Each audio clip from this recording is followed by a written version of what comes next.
and to be kind to the parents. And with all what that means, every command, we should make sure that we understand what it means and how it's to be applied, not from our understanding of the linguistics of the words. So if the verse says وَبِالْوَالِدَيْنِ إِحْسَانًا, to do good to the parents, what that means.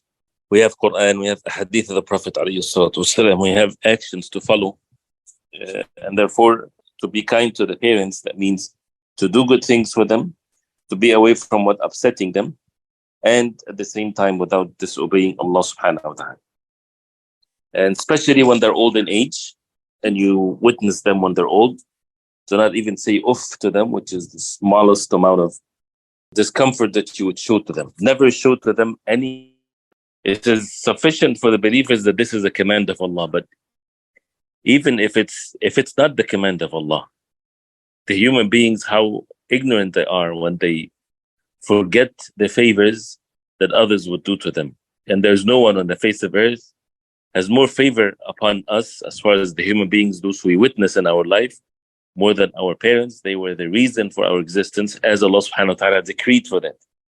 The same thing with the people of knowledge and how they give us the real life by instructing us of the real life of this world. And the kindness to the parents, we get to know that with the knowledge of the deen of Islam. So do not scold them, say to them what is best, and this is all commands from Allah to more than one command. First of all, وَبِالْوَالِدَيْنِ إِحْسَانًا, be kind to the parents. That's number one. Do good to them. Number two, do not say uff to them, the smallest amount of or any sign of discomfort.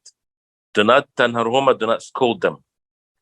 Another command, وَقُلْ لَهُمَا قَوْلًا كَرِيمًا, say beautiful and generous speech.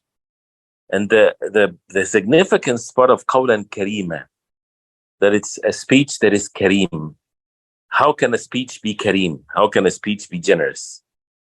That means, when you're generous, you're giving something from yourself with goodness, that you're not upset when you're giving it. Otherwise, the person is not generous.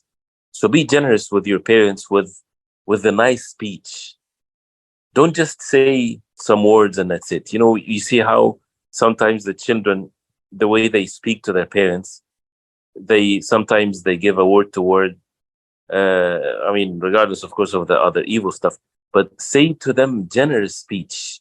Say to them nice things and things like this. And another command, وَخْفِضْ لَهُمَ جَنَاحَ الذُّلِّ مِنَ الرَّحْمَةِ, which means humble yourself to them. Humble yourself to them with your actions.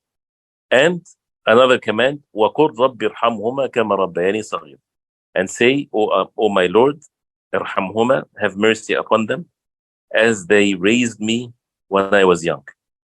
And by the way, this dua, some people, they only make dua for their parents after their parents dies. It's supposed to be in their lifetime. In their lifetime, you make dua to Allah subhanahu wa ta'ala for your parents and to say, رَبِّ ارْحَمْهُمَا كَمَا رَبَّيَانِي صَغِيرًا. Oh Allah, my Lord, have mercy upon them as they had raised me when I was young. So you're being grateful to them, because if you're grateful to them, you are grateful to Allah. Be grateful to me, as Allah subhanahu wa ta'ala said, and to your parents. So see how many commands here in these two verses with regards to the parents, right?